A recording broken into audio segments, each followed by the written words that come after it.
Assalamualaikum warahmatullahi wabarakatuh. Shalom, namo buddhaya, Om Swastiastu. Perkenalkan, nama saya Kelvin dari kelompok masker yang beranggotakan Muhammad Abiyumoko Putra, Stephen Johansson, Primus Andre, Carlo Julius, Putri Ayu, dan Aulia Delia. Sebelumnya, kami ingin mengucapkan banyak terima kasih kepada Pak Jonter atas kesempatan yang telah diberikan kepada kami untuk mengerjakan UAS ini. Maka dari itu, hari ini kami akan mempresentasikan tentang UU Perbandingan Hewan dan Manusia. Oleh karena itu, silakan teman-teman yang menyaksikan meninggalkan komentar setelah menonton video ini. Dan selamat menyaksikan. Pada kesempatan kali ini saya akan membahas tentang bab 1 yaitu pendahuluan, di mana kami akan membandingkan UU hewan dengan UU manusia. Yang pertama saya akan memfokuskan terhadap HAM yaitu hak asasi manusia, di mana telah diatur pada Undang-Undang Nomor 39 Tahun 1999 tentang hak asasi mencakup hak-hak sebagai berikut. Yang pertama, hak untuk hidup, yang kedua hak untuk berkeluarga dan melanjutkan keturunan, yang ketiga hak mengembangkan diri, keempat hak memperoleh keadilan, yang kelima hak atas kebebasan pribadi, dan keenam adalah hak atas rasa aman. Di mana tidak ada satu orang pun yang boleh untuk melanggar peraturan tersebut. Di mana orang-orang yang melanggar peraturan tersebut bisa dikenakan sanksi pidana. Lalu kita melihat kepada kasus yang sangat sering terjadi dalam pelanggaran HAM tersebut. Kasus yang paling sering terjadi adalah kasus eksploitasi manusia, di mana ada eksploitasi seksual, pekerja rumah tangga, pekerja imigran, pekerja anak, dan perkawinan pesanan. Kemudian para korban terpaksa melakukan pekerjaan dengan lingkungan yang tidak baik dan digaji secara tidak sesuai. Hal tersebut merupakan akhir dari kejahatan ini. Peringkat pertama yang menjadi korban perdagangan manusia terbesar adalah perempuan. Sedangkan korban anak-anak di bawah umur mencapai 15%. Dan korban laki-laki dijadikan human trafficking yang sebelumnya bekerja sebagai anak buah kapal ABK. Kemudian korban sindikat perdagangan manusia pada tahun 2015 didominasi oleh buruh migran Indonesia atau yang dikenal sebagai tenaga kerja Indonesia, TKI.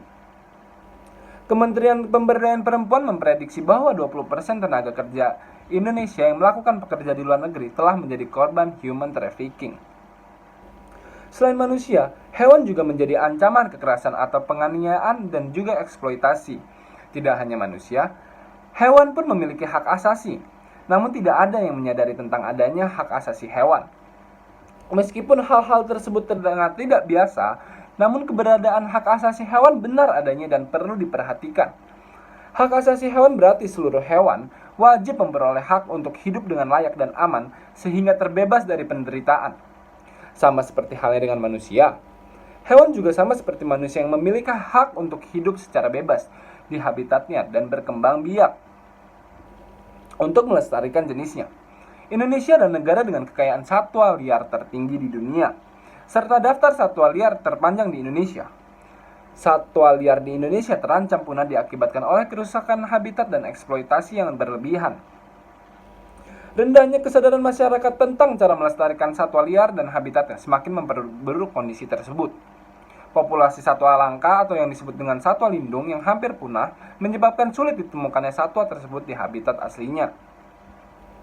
Dengan adanya peristiwa tersebut, pemerintah mengeluarkan peraturan perundang-undangan untuk satwa langka dari kepunahan yang ditandai dengan diterbitkannya Undang-Undang Nomor 5 Tahun 1990 tentang konservasi sumber daya alam hayati dan ekosistemnya. Dalam undang-undang ini menjelaskan kategori atau kawasan alam dengan berbagai ciri khasnya, baik kawasan darat maupun perairan yang berfungsi untuk mengamankan keanekaragaman satwa langka serta ekosistemnya. Selain undang-undang yang dijelaskan di atas, pasal 92 Peraturan Pemerintah Nomor 95 Tahun 2012 yaitu tentang kesehatan masyarakat veteriner dan kesejahteraan hewan UU 95 Tahun 2012 menjelaskan tentang kesejahteraan hewan. Dalam undang-undang tersebut ada beberapa hal yang dibahas terkait dengan larangan memanfaatkan hewan di luar batas sehingga dapat membahayakan keselamatan hewan itu sendiri. Contohnya dengan pemberian obat yang dapat merangsang fungsi kerja organ agar fisik hewan dapat dieksploitasi di luar batas biologis dan fisiologisnya. Negara khususnya pemerintah memiliki tanggung jawab dalam melindungi, memajukan, menegakkan, dan memenuhi hak asasi manusia. Oleh karena itu, pemerintah harus memberikan perlindungan yang sama terhadap manusia, hewan, maupun flora dan fauna, agar bisa mempunyai hak untuk hidup sehingga dapat memperoleh perlindungan hukum. Karena pada kenyataannya, melakukan tindakan kekerasan terhadap hewan yang dilindungi sama dengan melakukan tindakan melawan hukum. Dalam hal ini, jajaran pemerintah dan masyarakat harus memperhatikan kasus penganiayaan satwa dengan cara ikut berpartisipasi dalam menjaga habitat tumbuhan maupun satwa liar, agar kesejahteraan hidupnya menjadi lebih baik dan tidak merugikan manusia dan juga bumi. Pada intinya, manusia dan hewan harus memiliki hak asasi yang sama, di mana manusia dan hewan harus memiliki hak untuk hidup, dan hak untuk merasa aman, dan hak untuk mempunyai keturunan. Seperti yang telah rekan saya sampaikan dalam latar belakang masalah kami, fenomena sosial ini kemudian menimbulkan keprihatinan kami terhadap beberapa problematika yang kemudian kami rumuskan menjadi rumusan masalah, yaitu penulis merumuskan bagaimana perbedaan perlindungan hukum terhadap hewan dan manusia dalam perundang-undangan Indonesia, dengan harapan ke depan dapat meminimalisir tindak pidana perdagangan manusia yang sangat tidak manusiawi dan dapat mengimplementasikan equality before the law dalam lingkungan bermasyarakat, serta dapat mengurangi tindakan keji kepada binatang hidup.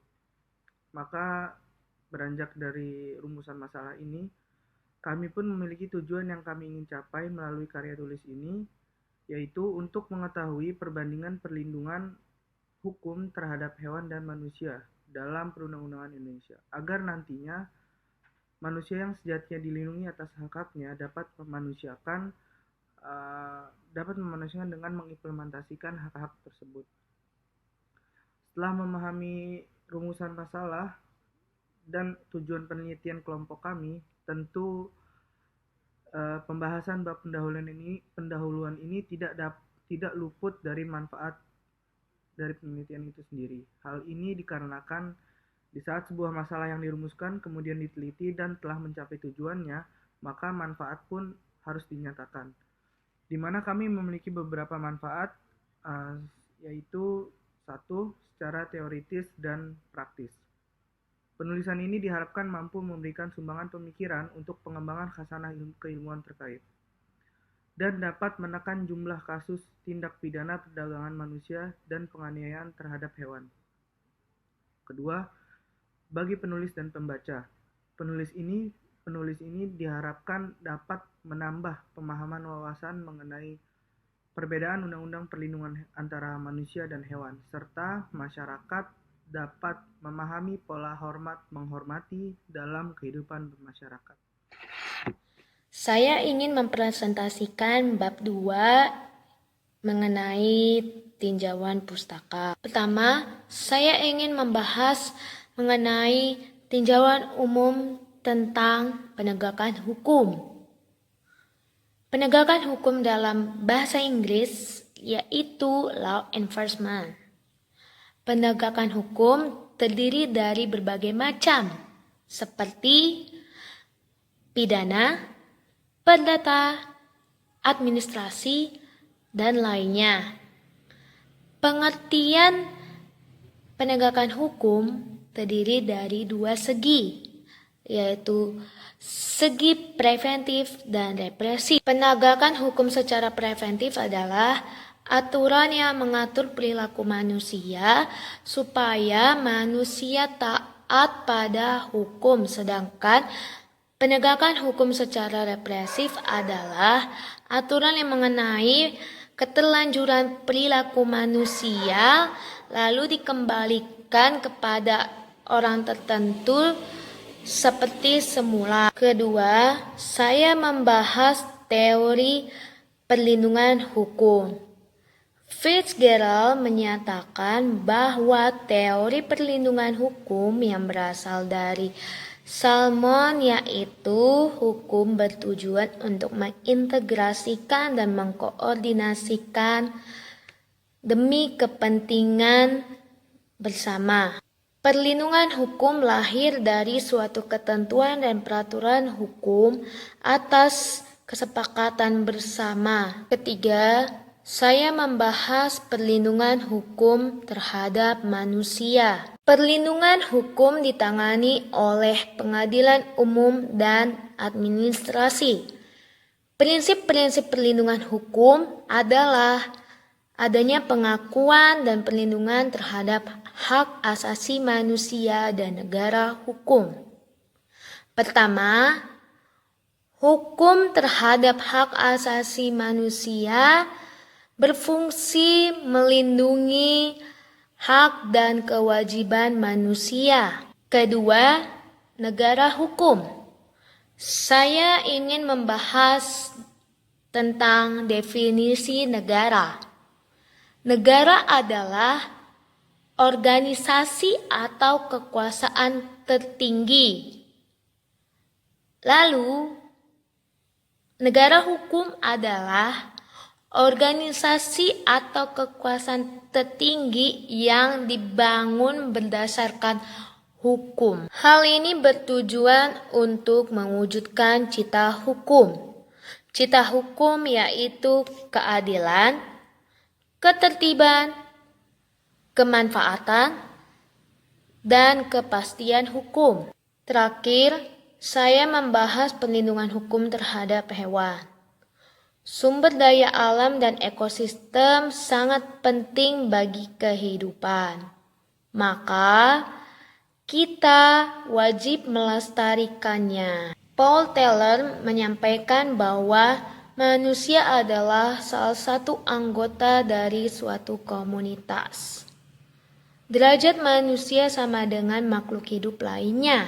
Tetapi, manusia mempunyai kelebihan yaitu akal pikiran.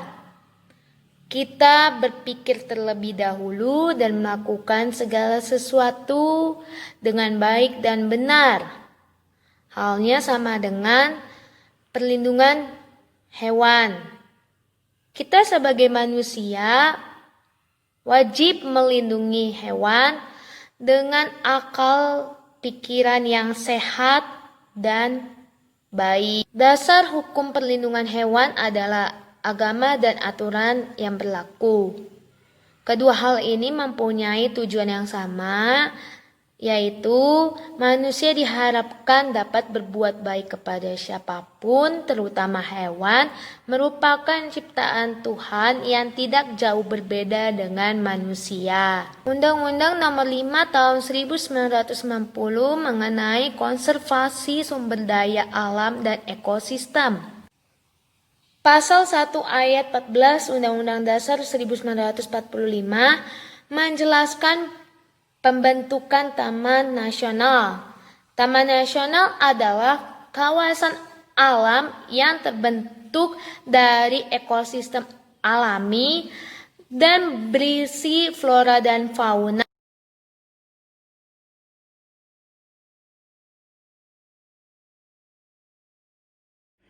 Baiklah, sekarang saya akan menjelaskan tentang metode penelitian dalam makalah kami. Nah, kami menggunakan metode penelitian ini untuk mencapai sebuah tujuan dan manfaat dari makalah kami.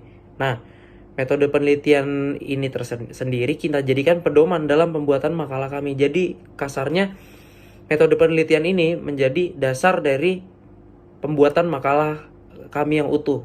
Nah, metode penelitian kami ini termasuk dalam penelitian hukum yang sekaligus merupakan metode penelitian hukum normatif. Nah, mencakup beberapa hal. Nah, yang pertama ada penelitian terhadap asas-asas hukum, penelitian terhadap sistematika hukum, penelitian terhadap taraf sinkronisasi vertikal dan horizontal, perbandingan hukum, serta sejarah hukum itu tersendiri. Nah, penulis kami menggunakan pendekatan yuridis normatif, di mana penelitian ini selalu menitik beratkan pada sumber data sekunder. Kami menggunakan yuridis normatif ini, jadi kita menitik beratkannya kepada pihak keduanya, seperti itu. Dimana adapun rincian juga dan penjelasan mendetail terkait metode penelitian ini adalah sebagai berikut. Yang pertama, jenis penelitian itu sendiri. Nah, penelitian ini merupakan jenis penelitian kualitatif, yaitu dengan menggunakan prosedur penelitian yang menghasilkan data deskriptif berupa kata-kata tertulis maupun lisan dari orang-orang dan perilaku yang kita amati. Jadi kami melihat langsung yang terjadi di lapangan, seperti itu. Nah, penelitian ini juga didukung dengan penelitian pustaka untuk pengumpulan data sekunder. Jadi kami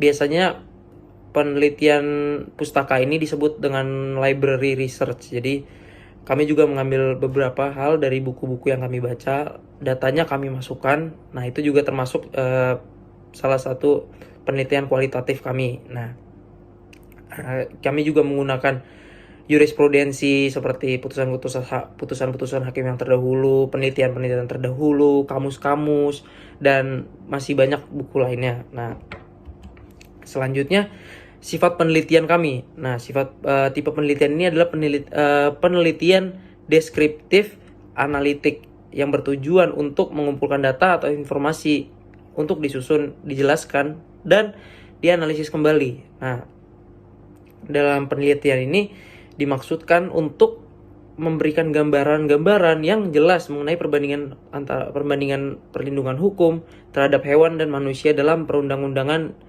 di Indonesia ini. Nah, berdasarkan Undang-Undang Nomor 18 Tahun 2009 Pasal 66 Ayat 2 huruf C tentang perlindungan hewan dan Undang-Undang Nomor 39 Tahun 1999 tentang hak asasi manusia. Nah, waktu penelitiannya sendiri, ini yang poin ke 3.3, waktu penelitiannya sendiri, penelitian dan penulisan ini kami laksanakan mulai tanggal 1 hingga 28 Juni 2020 menggunakan studi literatur untuk pengumpulan data sekunder berupa peraturan perundang-undangan, jurisprudensi, dan hasil penelitian terdahulu dan lain-lainnya.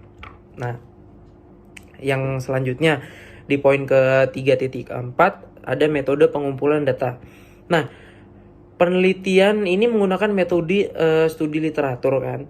Kita sudah membahas itu di poin 3.3 tentang waktu penelitian. Kita menggunakan metode studi literatur dalam pengumpulan datanya. Nah, studi literatur sendiri artinya mengumpulkan data-data atau sumber-sumber dan data yang berhubungan dengan topik penelitian ini. Jadi kita ngambil dari buku, ngambil dari kamus, dari buku perundang-undangan, dari jurisprudensi, kumpulan-kumpulan hakim terdahulu yang bisa kita research lagi gitu. Nah, pengumpulan data ini bisa kita peroleh dari banyak banget dong ya kan. Jadi kita pertama menggunakan metode pengumpulan data yang kita lakukan, kita kumpulin lalu kita baca satu-satu.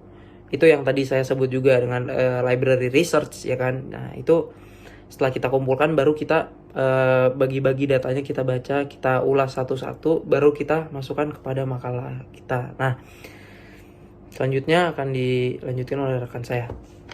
Pendekatan penelitian yang digunakan dalam penelitian ini adalah penelitian yuridis normatif. Penelitian hukum normatif merupakan prosedur penelitian ilmiah untuk menemukan kebenaran berdasarkan logika keilmuan hukum dari sisi normatifnya. Logika keilmuan yang ajak dalam penelitian hukum normatif dibangun berdasarkan disiplin ilmiah hukum yang objek hukumnya itu sendiri. Mendapatkan sumber data ini dari berbagai sumber, seperti bahan kepustakaan dan dokumen-dokumen yang masih berhubungan dengan objek penelitian kami. Bahan itu berupa hukum sekunder. Data sekunder dari penelitian ini kami melakukannya dengan mempelajari jurisprudensi, peraturan perundang-undangan, kamus, ensiklopedia, hasil-hasil penelitian terdahulu, dan lain-lain yang masih berkaitan dengan penelitian kami. Dalam menganalisis beberapa data sekunder tersebut, kami menggunakan analisis deskriptif kualitatif, yaitu suatu analisis yang sifatnya menjelaskan atau menggambarkan mengenai peraturan-peraturan yang berlaku, kemudian dikaitkan dengan kenyataan yang terjadi pada masyarakat, sehingga akhirnya dapat diperoleh hasil sebuah penelitian dan sekaligus ditarik sebuah kesimpulan. Penelitian ini kami menggunakan 4 pendekatan. Yang pertama, pendekatan undang-undang. Yang kedua, pendekatan kasus. Yang ketiga, pendekatan konseptual. Dan yang keempat, pendekatan perbandingan. Yang sesuai dengan pembahasan topik penelitian, yaitu perbandingan perlindungan hukum terhadap hewan dan manusia dalam perundang-undangan di Indonesia. Berikut penjelasan masing-masing pendekatan yang digunakan dalam penelitian ini. Yang pertama, sebagai suatu penelitian hukum normatif, tentu menggunakan pendekatan undang-undang. Hal ini karena yang diteliti adalah berbagai aturan hukum yang menjadi fokus sekaligus tema sentral satu penelitian. Hal ini sebagaimana dikatakan oleh Peter Mahmud bahwa pendekatan undang-undang merupakan pendekatan dengan menggunakan legislasi dan regulasi. Pendekatan undang-undang digunakan oleh kami untuk meneliti dan menganalisis berbagai peraturan perundang-undangan yang mengatur mengenai perlindungan hukum terhadap hewan di Indonesia. Dalam hal ini, pendekatan undang-undang digunakan untuk meneliti dan menganalisis peraturan perlindungan terhadap hewan dan juga HAM dalam peraturan perundang-undangan di Indonesia. Yang kedua, pendekatan kasus. Dalam penelitian hukum normatif, pendekatan kasus mempunyai tujuan untuk mempelajari penerapan-penerapan norma-norma hukum yang dilakukan dalam praktek hukum, terutama mengenai kasus-kasus yang telah diputus sebagaimana yang dapat dilihat dalam jurisprudensi terhadap perkara-perkara yang menjadi fokus kajian dalam penelitian. Dengan demikian, dalam penggunaan pendekatan kasus ini, kami perlu memahami alasan-alasan hukum yang digunakan oleh seorang hakim untuk sampai kepada putusannya tersebut. Dalam penelitian ini, pendekatan kasus digunakan oleh kami untuk menganalisis beberapa putusan-putusan pengadilan mengenai pelanggaran hukum terhadap perlindungan satwa. Yang ketiga, pendekatan konseptual. Digunakan dalam penelitian ini untuk meneliti dan menganalisis apa yang dimaksud dengan konsep perlindungan hukum. Pendalaman ini diperlukan untuk membedakan karakter konsep-konsep tersebut ditinjau dari peraturan perundang-undangan di Indonesia. Oleh karena itu, kami perlu menelaah pandangan-pandangan sarjana hukum mengenai hal tersebut. Dan yang terakhir, yang keempat, pendekatan perbandingan. Dalam penelitian ini, hukum normatif pendekatan perbandingan dilakukan dengan mengadakan studi perbandingan hukum. Menurut Van Apeldoorn, perbandingan hukum merupakan suatu ilmu bantu bagi ilmu hukum dogmatik dalam artian bahwa untuk menimbang dan menilai aturan-aturan hukum dan putusan-putusan. Perbandingan digunakan oleh penulis atau kami untuk menganalisis undang-undang terkait dengan perbandingan perlindungan hukum terhadap hewan dan manusia dalam perundang-undangan di Indonesia. Perlindungan hukum terhadap manusia dalam perundang-undangan Indonesia. Manusia telah diberi anugerah oleh Tuhan berupa akal sehat dan nurani agar manusia dapat membedakan perilaku baik dan buruk. Sebagai anugerah Tuhan, kebebasan dan hak-hak dasar itu yang disebut hak asasi manusia yang menetap dalam diri manusia secara kodrati. Berdasarkan pandangan di atas, manusia diciptakan oleh Tuhan Yang Maha Esa dengan pedoman pada dua aspek, yaitu individu dan sosialis. Manusia memiliki kewajiban dalam penghormatan hak asasi manusia sudah tertera di pembukuan Undang-Undang Dasar 1945 yang melakukan penjiwaan secara keseluruhan pada pasal dan bab. MPR memberikan tugas kepada lembaga-lembaga tinggi negara dan seluruh aparatur pemerintah dalam menjalankan kewajiban yang diatur dalam Undang-Undang Dasar 1945 dan melakukan penghormatan, penegakan, dan penyebarluasan pemahaman tentang hak asasi manusia kepada masyarakat. Undang-undang tentang hak asasi manusia diatur dalam Undang-Undang Nomor 39 Tahun 1999. Dalam undang-undang ini, peraturan HAM diputuskan dengan berpaku dalam Deklarasi HAM, PBB, dan sebagai instrumen internasional lain yang mengatur hak asasi manusia. Yang kedua adalah perlindungan hukum terhadap hewan dalam perundang-undangan Indonesia. Banyak hewan langka di Indonesia sudah hampir banyak yang punah. Hal tersebut disebabkan oleh masalah lingkungan masalah kehutanan, dan kurang menjaga kesehatan pada hewan. Peraturan tentang kegiatan melindungi hewan sebenarnya sudah diterbitkan dalam pasal 66 ayat 2 huruf C Undang-Undang Nomor 18 Tahun 2009 tentang peternakan dan kesehatan hewan. Peraturan tersebut memberikan kewajiban ke seluruh masyarakat untuk memelihara, merawat, dan mengayomi hewan lindung maupun hewan liar dengan sebaik mungkin. Pasal 302 KUHP bahwa hukuman dari perilaku tindak kekerasan terhadap hewan akan dipicu pidana selama 3 bulan dan denda sebesar 4.500. Pelaku akan dihukum pidana tambahan selama 9 bulan atau 300 apabila hewan yang dianiaya menjadi sakit, cacat, luka, bahkan mati. Ya, jadi kesimpulan dari kelompok masker adalah Undang-Undang Nomor 39 Tahun 1999 mengatur tentang hak asasi manusia, di mana setiap manusia memiliki hak dasar yang menetap dalam diri manusia dan harus dilindungi oleh negara. Selain manusia, hewan juga memiliki hak untuk dilindungi, sehingga terhindar dari ancaman kekerasan dan penganiayaan. Hewan juga sama seperti manusia, yang memiliki hak untuk hidup secara bebas sehingga terbebas dari penderitaan. Dengan adanya peristiwa tersebut, pemerintah mengeluarkan peraturan perundang-undangan untuk melindungi satwa langka di Indonesia. Undang-undang yang mengatur adalah Undang-Undang Nomor 5 Tahun 1990. Dalam undang-undang ini menjelaskan kategori atau kawasan alam dengan berbagai ciri khasnya baik kawasan darat maupun perairan, untuk mengamankan keanekaragaman satwa langka sehingga pemerintah bertanggung jawab dalam melindungi dan memenuhi hak asasi manusia serta hewan. Ya, jadi saran dari kelompok kami adalah dengan adanya pembahasan tentang undang-undang perlindungan terhadap hewan, diharapkan agar pemerintah bisa lebih bertanggung jawab dalam menangani kasus kekerasan pada hewan, sehingga masyarakat menjadi lebih jera. Kemudian, para pengusaha pariwisata alam diharapkan melakukan rehabilitasi pada kerusakan yang diakibatkan oleh kegiatan usahanya yang dapat merusak habitat hewan. Ya, jadi sekian dari kelompok masker. Terima kasih, semoga presentasinya bermanfaat. Terima kasih telah menyaksikan video presentasi kami. Apabila ada pertanyaan, bisa dituliskan di kolom komentar. Maaf jika ada salah-salah kata. Wassalamualaikum warahmatullahi wabarakatuh. Shalom, namo buddhaya, Om Santi Santi Santi Om.